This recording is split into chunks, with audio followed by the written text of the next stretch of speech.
Olá, boa noite a todos. Sejam todos muito bem-vindos. Por favor, gostaria que alguém me desse um retorno. Vocês estão me vendo e me ouvindo direitinho?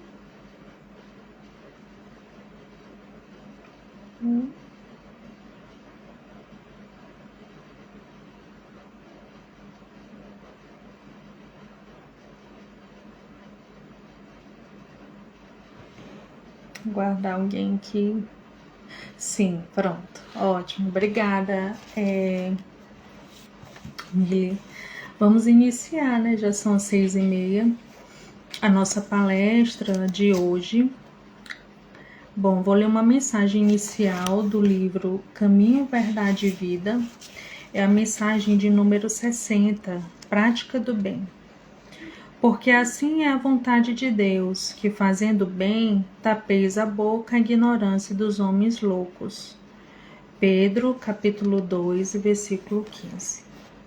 À medida que o espírito avulta em conhecimento, mais compreende o valor do tempo e das oportunidades que a vida maior lhe proporciona, reconhecendo por fim a imprudência de gastar recursos preciosos em discussões estéreis e caprichosas. O apóstolo Pedro recomenda seja lembrado que é da vontade de Deus se faça o bem, impondo o silêncio, a ignorância e a loucura dos homens. Uma contenda pode perdurar por muitos anos, com graves desastres para as forças em litígio. Todavia, basta uma expressão de renúncia para que a concórdia se estabeleça num dia. No serviço divino, é aconselhável não disputar, a não ser quando o esclarecimento e a energia traduzem caridade. Nesse caminho, a prática do bem é a bússola do ensino. Antecedendo qualquer disputa, convém dar algo de nós mesmos. Isso é útil e convincente. O bem mais humilde é semente sagrada. Convocado a discutir, Jesus imolou-se. Por se haver transformado ele próprio em divina luz, dominou-nos a treva da ignorância humana. Não parlamentou conosco, em vez disso, converteu-nos. Não reclamou compreensão, entendeu a nossa loucura, localizou-nos a cegueira e amparou-nos ainda mais. Que mensagem linda sobre o bem, sobre a caridade nessa noite de hoje. E aí eu convido todos vocês nesse momento, aqueles que desejarem, a fechar os olhos e vamos mentalizar esse irmão maior, essa figura tão sublime e amada por todos nós, nosso Senhor Jesus Cristo, que possa nos abençoar na noite de hoje, nos envolver em energias de paz, do amor e do bem. Que Jesus esteja sempre conosco, em nossa vida íntima, em nossos trabalhos, sejam eles materiais ou espirituais, Senhor, e principalmente no íntimo de cada um de nós, nos convidando ao exercício do bem e do amor. Que Tu possas, Senhor, estar conosco como uma afirmativa da Tua promessa, que de aonde estiverem 2 ou mais reunidos em Teu nome, ali Tu estarás.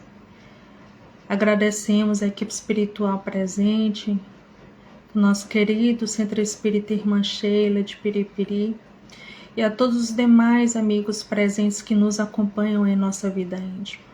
Muito obrigada a todos, muito obrigada, Jesus. Fica conosco hoje e sempre. Que assim seja, graças a Deus. Bom, então hoje nós vamos conversar sobre a caridade material e a caridade moral, que é uma passagem que está no Evangelho segundo o Espiritismo, lá no capítulo 13, que a vossa mão esquerda não saiba o que dá a nossa mão direita.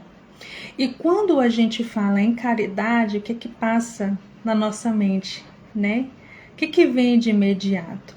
né? O que vem à tona para a gente?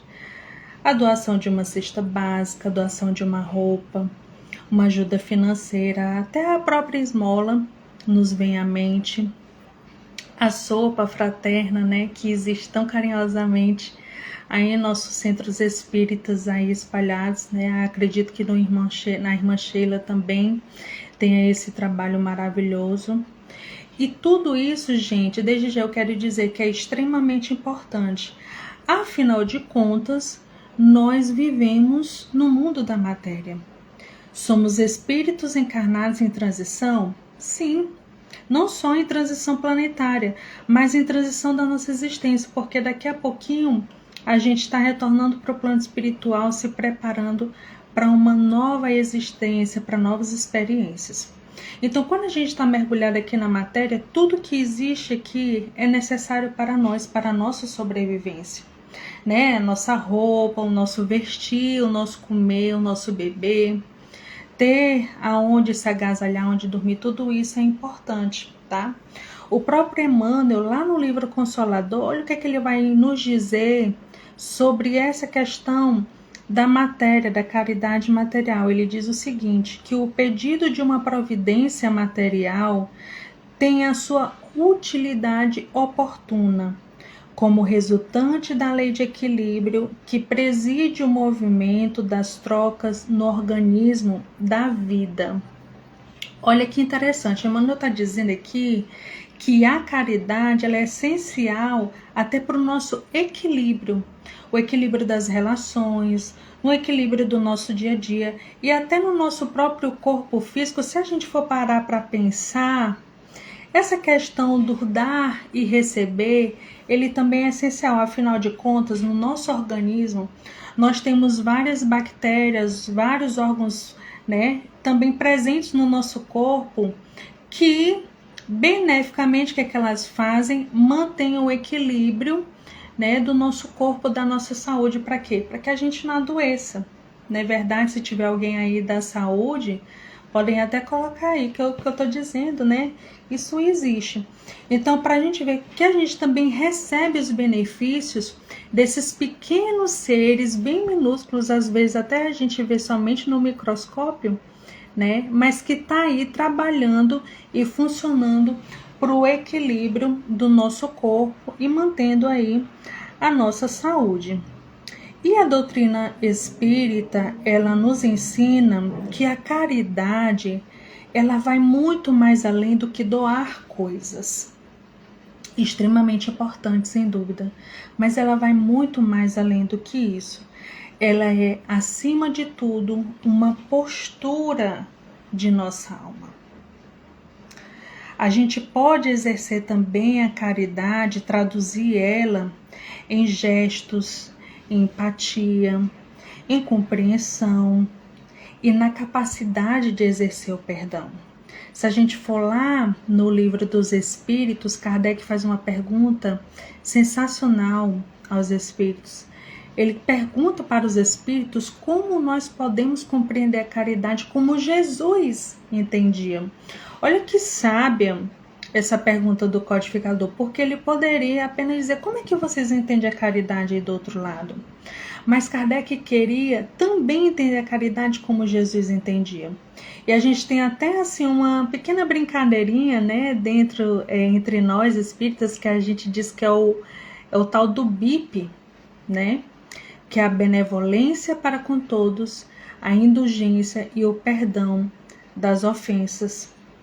E esse perdão também está presente na nossa prática da caridade, né?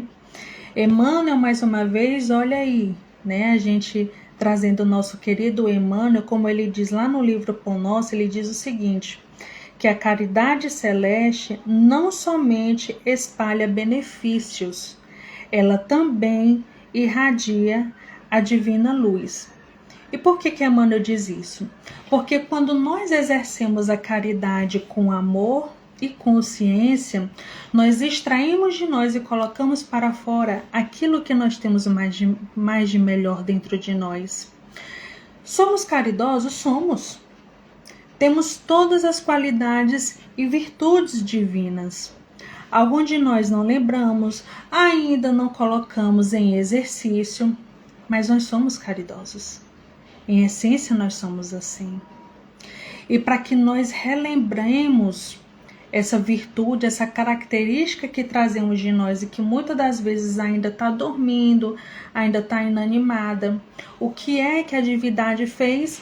Nos coloque em comunhão com os demais, para que através das nossas relações, das nossas comunicações de uns para com os outros, nós podemos o quê? Exercitar essa caridade a qual nós somos convidados. Só que pensando nisso, os espíritos da codificação, quando o espiritismo vem e chega para nós como essa luz, como essa libertação de consciências, eles dizem assim, bom, agora a humanidade já está pronta para aprender um outro tipo de caridade. Para sair desse pensamento de que só existe um tipo de caridade, que só é ela que salva. E aí, os espíritos da codificação nos apresentam dois tipos de caridade, a material e a caridade moral, que também está lá no capítulo 13. E a caridade material é a caridade mais fácil de se fazer, né? É a caridade que praticamente nós todos fazemos e que eu repito e friso aqui a vocês, tá bom? Extremamente importante, nós não devemos deixá-la de fazer jamais.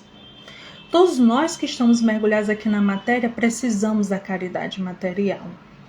A caridade material é aquela caridade que nos toca o corpo. É aquele agasalho que você oferece a quem está passando frio. Como nesse período de chuva, né, que a gente está aqui passando. Não sei em Piripiri como é que tá, mas aqui em Teresina tá chovendo bem, né? Então, nesse período de chuva, nossa, como os agasalhos, eles são bem-vindos aos nossos irmãos moradores de rua, né? É aquele prato de comida que a gente oferece quando bate alguém na porta de nossa casa, quando passa alguém pedindo um pratozinho de comida. Então, essa caridade é aquela que vai saciar o corpo, aquela que vai dar conforto para o nosso corpo.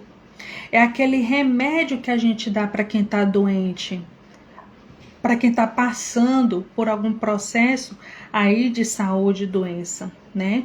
Então, olha dentro dessas situações o quanto ela é necessária. E quando a gente realiza a caridade material, Deus está nos colocando como instrumentos divinos. Afinal de contas, meus amigos e minhas amigas, Deus ajuda as criaturas através das próprias criaturas, não é verdade? É através da intuição e da inspiração divina que nos vem essa vontade, esse exercício de ajudar o outro e de ajudar o próximo. Só que a gente precisa ter muito cuidado com a questão da caridade material, para que esse tipo de caridade ela não se transforme em humilhação, que muitas das vezes, infelizmente, a gente ainda vê muito por aí, né? Em exibição, principalmente nos tempos agora em que a gente está aí de rede social, onde muita gente tem esse ímpeto de ajudar, ó, de mostrar ali ó, no celular, olha aqui, ó, como é que eu tô aqui, fazendo aqui, né? E também como forma de arrogância. Eu vou te ajudar porque eu sou o maior, porque você precisa de mim para ser ajudado. Se a gente for lembrar do nosso mestre, Jesus nunca fez isso. E nenhuma das suas passagens, em todas as terras que aqueles pés sagrados pisaram, Jesus nunca humilhou ninguém. Jesus nunca fez nada para exibir as suas curas ou tudo aquilo mais que ele fez. Apesar de ser bem visto né? Porque ele fazia isso a céu aberto e todos viam e sabiam, mas ele não estava lá para se promover. Tudo que ele fez aqui tinha um objetivo maior, porque ele é símbolo de exemplo, de exemplificação para nós. Por isso que a gente não esquece Jesus. Quem é que esquece uma autoridade que nos ensinou através do exemplo? O exemplo, ele fica, ele se perpetua há tempos e tempos. Por isso que Jesus, ele é um ser atemporal, bem à frente do seu tempo. Hoje, tudo que a gente está vendo aí, se a gente for trazer os ensinamentos do Cristo, olha como esses ensinamentos são bem presentes e bem atuais, não é verdade? E quando a gente exerce a caridade material dessa forma, com esse objetivo de humilhar, de agredir, de se exibir, aquele que está recebendo, ele sofre também. Porque nós somos também feitos de energia e sentimos muitas das vezes aquilo que fazemos aos outros. E os outros também sentem isso também. E a gente precisa lembrar que o exercício da real caridade é a gente seguir os ensinamentos do Mestre quando ele diz: amemo-nos uns aos outros e façamos ao outro tudo aquilo que gostaríamos que nos fosse feito. Se tudo que a gente fizesse na nossa vida, nós parássemos um pouquinho e pensássemos: como eu gostaria que isso fosse feito a mim? Meus amigos, eu digo uma coisa para vocês. Olha, a gente diminuiria muito das circunstâncias que nós passamos. Porque muitas das vezes nós fazemos e não paramos para pensar porque fazemos. Às vezes somos tão reativos, né? Fazemos tão sem pensar, né? Porque não temos esse momento de parar para refletir, para uma conversa íntima conosco mesmos, não é verdade? Quando a gente ajuda com amor, com consciência, a gente devolve ao outro a sua dignidade. Quando a gente realiza essa caridade material com amor, com responsabilidade, nós devolvemos ao outro a sua dignidade. E o outro, ele se sente visto, ele se sente pertencente, ele se sente gente. Ele olha para aquilo, para aquela nossa ação e nos diz: nossa, alguém me viu. Como eu sou importante no mundo. Mesmo dentro da circunstância em que ele se encontra, ele se sente querido e amado. Porque eu disse para vocês que na caridade material nós somos usados como instrumento. Daquele ser que às vezes esquece que é amado por Deus e vem uma outra pessoa para lembrar aquele ser que está passando por aquele momento tão desafiador, a provação tão grande dentro do aspecto material, que nos faz, através de nossas ações, lembrar a Ele o quanto Ele é importante para Deus e para todos nós, né? Isso me faz lembrar muito de uma passagem que tem até no próprio Evangelho segundo o Espiritismo, né, na caridade para com os criminosos, né, em que lá no Evangelho os próprios Espíritos dizem que nós somos colocados com eles também para quê? Para exercitar o nosso amor, colocar em movimento as nossas forças amorosas que nós trazemos, né? Então, olha aí o tanto de aspecto positivo que tem a caridade material. E a gente precisa lembrar que na caridade material vale a nossa intenção. Que energia colocamos quando damos aquela cesta básica, quando damos aquela sopa? Porque não é só eu entregar, é o amor que eu coloco no meu entregar. É o amor que eu coloco naquele agasalho que eu dou, naquele lençol que eu dou. É o amor que eu coloco naquela esmola que eu dou. É a intenção, é essa força, é a energia da intenção amorosa que eu coloco quando eu entrego. Caridade material, importante. Mas não temos só ela. Temos um outro tipo de caridade que nós somos convidados a exercê-la. Agora essa, meus amigos, como próprios Espíritos nos dizem no Evangelho segundo o Espiritismo, a caridade moral é a caridade que cada um de nós podemos praticar. Olha como é que os Espíritos já nos trazem informação. Eles dizem que cada um de nós podemos praticar. Então, a caridade moral, ninguém aqui precisa de nada material para realizar. Porque aqui já subentende-se que na caridade moral, a gente já tem forças, energias, já temos todo um arcabouço dentro de nós para realizá-la. É que nada custa materialmente. Agora, eles nos dizem, é a mais difícil, é a mais desafiadora de se pôr em prática. Olha que interessante isso. Caridade moral. Aqui não depende de nada da matéria. Aquelas forças que eu já trago dentro de mim, mas que é a mais desafiadora de se praticar. E por que, Helena, que os espíritos, a codificação, nos dizem que é a mais desafiadora? Porque, meus amigos, para a gente praticar a caridade moral, ela mexe com o nosso orgulho. E por que ela mexe com o nosso orgulho?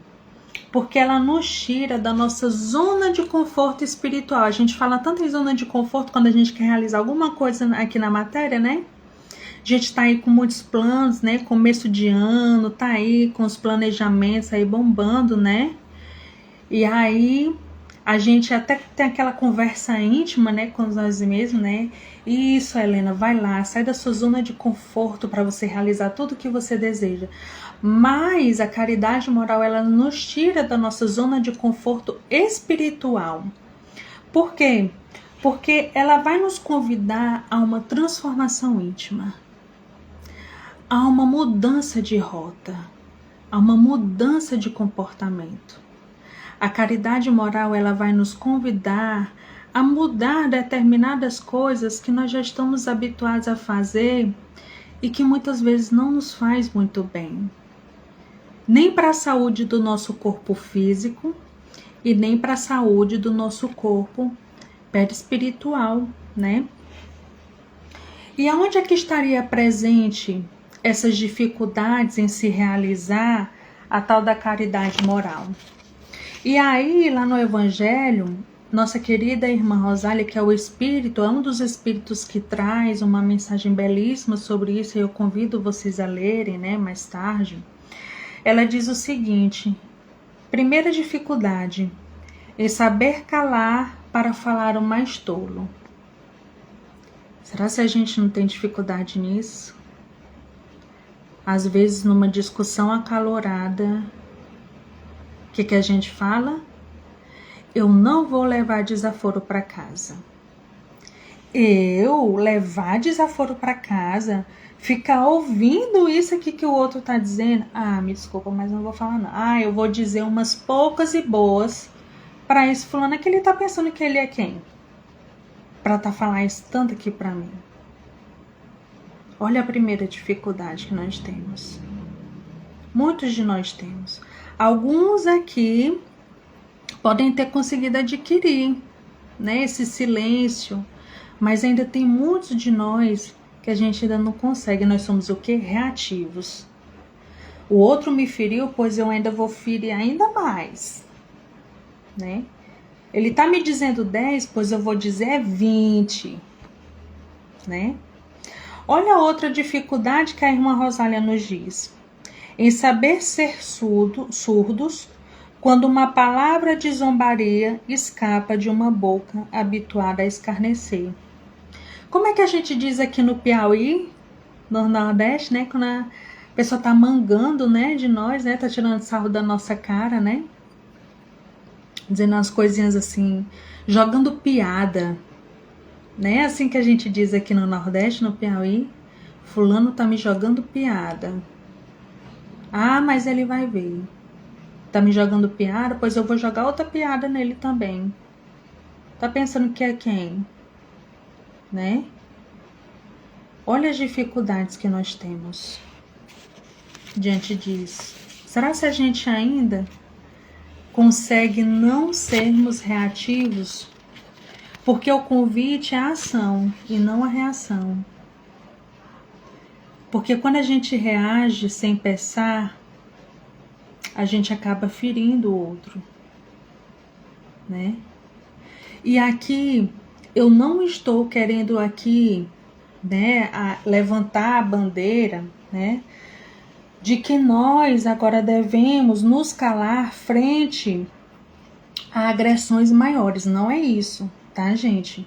Nas situações onde as agressões são maiores, né, as agressões verbais são maiores, que são seguidas às vezes de agressões físicas, de agressões psicológicas, de agressões emocionais, elas precisam ter um limite. Nós precisamos sim colocar um limite nelas, tá bom? Tô falando aqui das coisas assim mais corriqueiras, aquelas coisas assim bem pequenininhas que a gente assim explode assim do nada, sabe? Coisas assim que são tão pequenas, assim, que são tão banais que a gente explode, sabe? Mas esses outros tipos de agressões nós não podemos aceitar. E a gente precisa sim colocar um limite nessas situações, tá bom? Olha outra dificuldade que a irmã Rosália traz. Ela diz o seguinte: não ver o sorriso de desdém em pessoas que se acham acima de nós. Joana de Ângeles diz que geralmente aquele que agride, ele já está doente. Ele já está adoecido por dentro. E nós precisamos oferecer aquilo que nós temos no melhor de nós. E o próprio Espírito Protetor diz que nós podemos ainda realizar a caridade moral em pensamentos, em palavras e em ações. Olha que interessante, né? Em palavras, quando eu levo uma palavra de consolo a uma mãe que perdeu um filho, alguém que perdeu uma casa numa enchente, numa chuva aí torrencial, quando eu dou palavras de ânimo a alguém que está querendo tirar a própria vida, quando eu sou presença para o outro, isso eu estou fazendo caridade. Em pensamentos, quando eu não desejo mal, quando eu não me alegro com o que o outro está passando, às vezes ele está passando por um momento infeliz, eu não me alegro com isso, mas eu levo o meu pensamento a Deus e peço a Deus para que ele consiga sair daquela situação. E quando eu oro, mesmo que eu não conheça, aos nossos irmãos moradores de rua que passam dificuldades, aqueles que estão nesse momento nas penitenciárias, atrás das grades e até aos seus familiares. Quando eu faço tudo isso, eu estou exercitando as minhas forças benéficas da alma. E a própria irmã Rosália nos diz que quando nós fazemos isso, existe um grande mérito nesses tipos de realizações da caridade moral. E Emmanuel ainda confirma o que a irmã Rosália diz, quando ele diz, no próprio livro Consolador, que quem se esforça nos bastidores da consciência retilínea dignifica-se e enriquece o quadro de seus valores individuais. Porque a caridade moral, meus amigos, ela é um exercício da alma. Vamos pensar como se a gente estivesse na academia, né? Quando a gente vai para a academia no primeiro dia, né? A gente faz lá todos os exercícios, está empolgado, está começando um novo hábito, né? Opa, 2026, novo hábito. Vou pra academia cuidar do corpo. Aí no dia seguinte, como é que a gente acorda? Cheia de dor, né? Dói as pernas, dói os braços, dói o abdômen, dói tudo. Mas a gente não desiste, por quê? Porque o nosso foco, o objetivo é o quê? A saúde, né? Aí a gente vai no segundo dia, no terceiro dia, e aquelas dores vão melhorando. Por quê? Porque o corpo vai se habituando àquela nova rotina, aquele novo hábito. Então, o novo hábito da caridade moral é a mesma coisa. Quando a gente começa a se propor a fazer, colocar em prática esse hábito da caridade moral, a gente vai sentir um pouco de desconforto, né? Vai sentir um pouco de desconforto. Começa a vir aqueles pensamentos. Ai, agora tu tá querendo ser santa? Ah, mas olha, fulano não merece sua prece, viu? Tu viu o que ele fez contigo lá no trabalho? Ele passou a perna em ti, tu ainda vai rezar por ele, tu ainda vai orar por ele. Né? Vai aparecer um monte de dificuldade, um monte de obstáculo. Mas o que a gente vai fazer? A gente vai perseverar no nosso hábito da caridade moral. A gente vai dizer pra gente mesmo, não, vou perseverar. E aí aqueles pensamentos vão desaparecendo, que às vezes são dos nossos irmãozinhos que não querem o nosso progresso moral e espiritual. E aí eles vêm, mas ela tá muito obstinada, eu vou deixar, porque aqui tá tão assim chato, né? Todo dia ela reza, né? A gente tá até tentando, não conseguiu. Todo dia ela vai pro centro espírita. Aqui eu vou deixar, eu vou ver se eu colo em outro que me ouve mais, porque aqui ela não me ouve mais não, né? Por quê? Porque a gente perseverou no hábito da nossa caridade moral. Helena, mas aonde é que nasce a caridade? Por onde é que eu começo a fazer a caridade?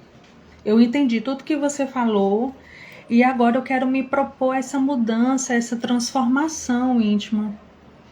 Eu quero realizar a caridade moral. E aonde é que ela nasce? Onde é que eu posso começar a fazer? E é muito interessante a gente fazer esse tipo de pergunta. Por quê? Porque quando a gente se propõe a fazer caridade moral, qual é o primeiro lugar que a gente pensa em fazer no nosso local de trabalho, né? Alguns pensaram isso, né?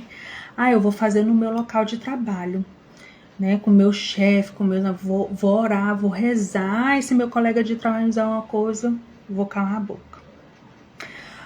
Se fulano me disser aquilo, eu não vou ser ríspida. Não vou responder com ignorância, é assim que a gente fala, né? Ou seja, nós somos caridosos na rua, mas somos duros com quem está dentro de casa com a gente. Nós somos gentis com pessoas que nós nunca nem vimos na vida. Às vezes a gente está andando aí no centro de Piripiri, né? Estamos no centro de Piripiri para comprar roupa. A pessoa pisa no nosso pé, o que a gente diz?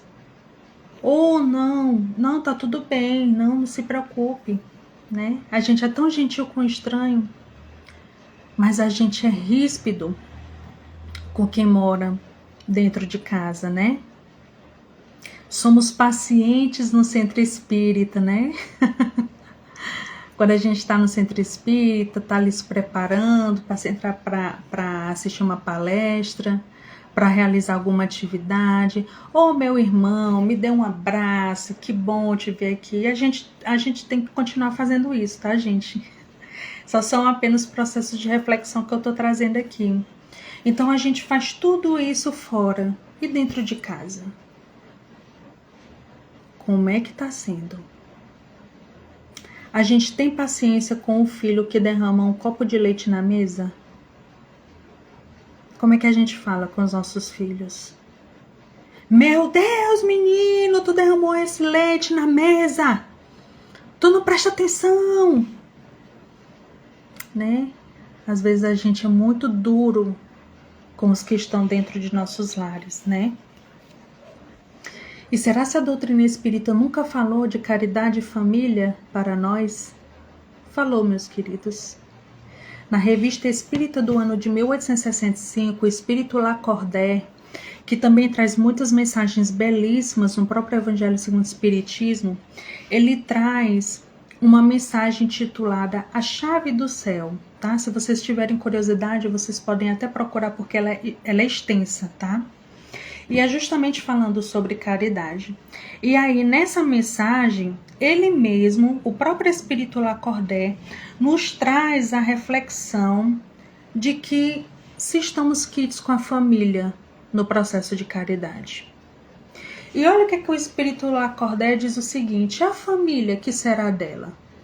Estamos quites com ela desde que socorremos os chamados pobres? Não, evidentemente, senhores. Porquanto, desde que reconheceis a necessidade de vos despojar pelos pobres, trata-se de fazer uma escolha e estabelecer uma hierarquia. Então, Lacordaire traz essa proposta de realização da caridade dentro de uma hierarquia. E olha o que ele diz, bem no início dessa proposta. Vossas mulheres e vossos filhos são os vossos primeiros pobres. A eles, pois, deveis dar a vossa primeira esmola. Então, todo o traquejo da caridade moral, que é o convite que os Espíritos nos fazem, da tolerância, do perdão, da benevolência, da indulgência, da paciência, ela deve ser realizada primeiro com quem? Com aqueles que estão conosco na nossa jornada. Aqueles que, quando nós reencarnamos, são os primeiros grupos de pessoas que vemos. Nossos pais, nossas mães, nossos filhos, nossos primos, nossos avós, nossos tios e etc. Então a caridade nasce, meus amigos, primeiramente dentro do lar. Se a gente aprende dentro do lar todas essas condições que eu trouxe anteriormente, quando a gente vai colocar o pé para fora de casa, tudo isso vai ser fácil. E é desafiador a caridade moral dentro de casa, não é? Muito desafiador. Dentro do nosso lar são as primeiras experiências que nós temos em termos de convivência com os demais. Então é dentro da nossa casa que a gente deve se exercitar mais, se esforçar mais para colocar ali em força, em engrenagem, em movimento, a proposta da nossa caridade moral. Um lar com caridade, ele é um lar em paz. E quando nós estamos vivendo sobre um lar em paz, em todos os locais que a gente for, com todas as pessoas que nós estivermos, nós também estaremos em paz. E em termos de humanidade, de família universal, Jesus foi o maior exemplo de caridade que nós temos. O nosso Cristo, que foi entregue a nós, aos Espíritos, quando Kardec nos diz: temos alguém como exemplo, alguém que nós podemos olhar e nos basear nossa conduta. Os Espíritos, vede Jesus. São diretos e claros. Vede Jesus. E a gente vê na prática do Cristo e em suas ações as mais sublimes da caridade. Curou os doentes, acolheu os pobres, deu esperança e vida àqueles que já não tinham mais fé em nada, nem na própria vida.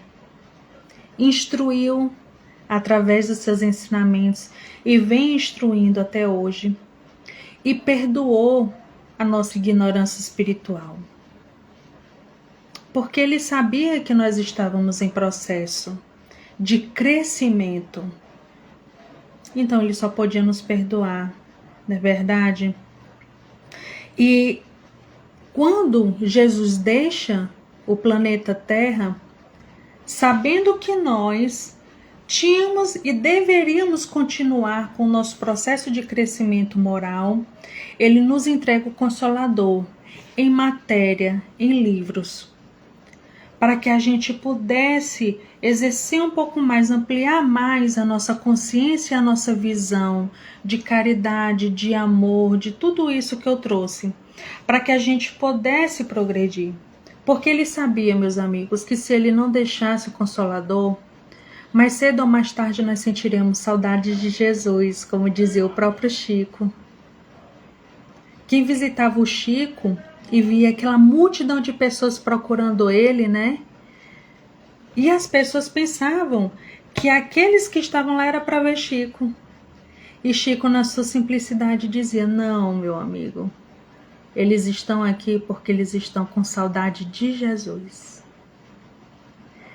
E no nosso comportamento é assim que nós devemos ser. Quando aquela pessoa chegar até nós, ela sentir que através de mim ela está matando a saudade de Jesus. Aonde nós estivermos. Porque o próprio Espírito Rosália diz: existe mérito no esforço da nossa caridade moral. Existe um grande mérito. E isso me faz lembrar da história de Dr. Bezerra de Menezes quando ele desencarnou. Dr. Bezerra de Menezes, quando chegou no plano espiritual, olhou aquela multidão de gente, ele nunca tinha visto, não conhecia nenhuma daquelas pessoas, não se lembrava de ninguém. Eu disse: meu Deus, eu nem sei quem são essas pessoas, nunca vi na minha vida. E aí os espíritos companheiros diziam: ô Bezerra querido, essas pessoas aqui, que você não está lembrando momentaneamente, foram todas as pessoas que você ajudou enquanto estava encarnado na Terra. Você não lembra, mas elas lembram de você. Olha o tanto de amor emanado a você, querido irmão. Por isso que nós temos assim Dr. Bezerra, né, como esse espírito tão amoroso, né? A gente sente o amor na sua história, nos livros que nos trouxe através das psicografias de mãos tão benditos como de Chico e de Divaldo, né? E tudo isso, meus queridos, foi feito e é feito, né, por amor. Por amor. E aí, para a gente finalizar, eu preciso dizer para vocês que caridade é amor. Tanto a caridade material como a caridade moral, ela é amor. Por isso que Paulo, tão brilhantemente, tão inspiradamente, nos trouxe aquela mensagem que está escrita na primeira epístola aos Coríntios, quando ele diz: ainda que eu fale as línguas dos homens e dos anjos e não tenha caridade, serei como bronze que soa ou como símbolo que retine.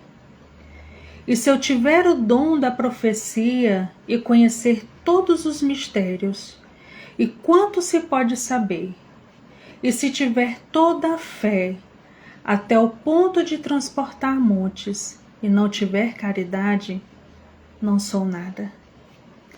E se eu distribuir todos os meus bens no sustento dos pobres, e se entregar o meu corpo para ser queimado, se todavia não tiver caridade, nada disto me aproveita. A caridade é paciente, é benigna. A caridade não é invejosa. Não obra temerária, nem precipitadamente, não se ensoberbece. Não é ambiciosa, não busca os seus próprios interesses.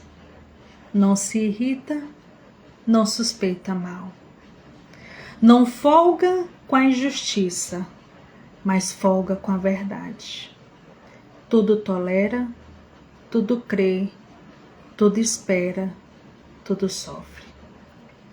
A caridade nunca jamais há de acabar, ou deixem de te lugar as profecias, ou cessem as línguas, ou seja abolida a ciência. Porque em parte conhecemos e em parte profetizamos. Mas quando vier o que é perfeito, abolido será o que é em parte. Quando eu era menino, falava como menino, julgava como menino, discorria como menino. Mas quando me fiz homem, deixei o que era de menino. Nós agora vemos a Jesus como por um espelho em enigmas, mas logo o veremos face a face. Agora conheço em parte, mas logo hei de conhecê-lo, como eu mesmo sou também dele conhecido. Agora, pois, permanecem a fé, a esperança e a caridade, essas 3 virtudes. Porém, a maior delas é a caridade. Gente, que linda mensagem de Paulo para a gente encerrar a nossa palestra de hoje com palavras tão belíssimas. Porque quando Paulo nos traz todas as qualidades da caridade, que é o sinônimo do amor, em sua mais perfeita acepção, é apenas para nos dar um ensejo de que um dia nós vamos conseguir realidade a caridade como Paulo conseguiu fazer. Nós não precisamos agora, nesse momento, sermos rudes com nós mesmos em conseguir alcançar a caridade como Paulo.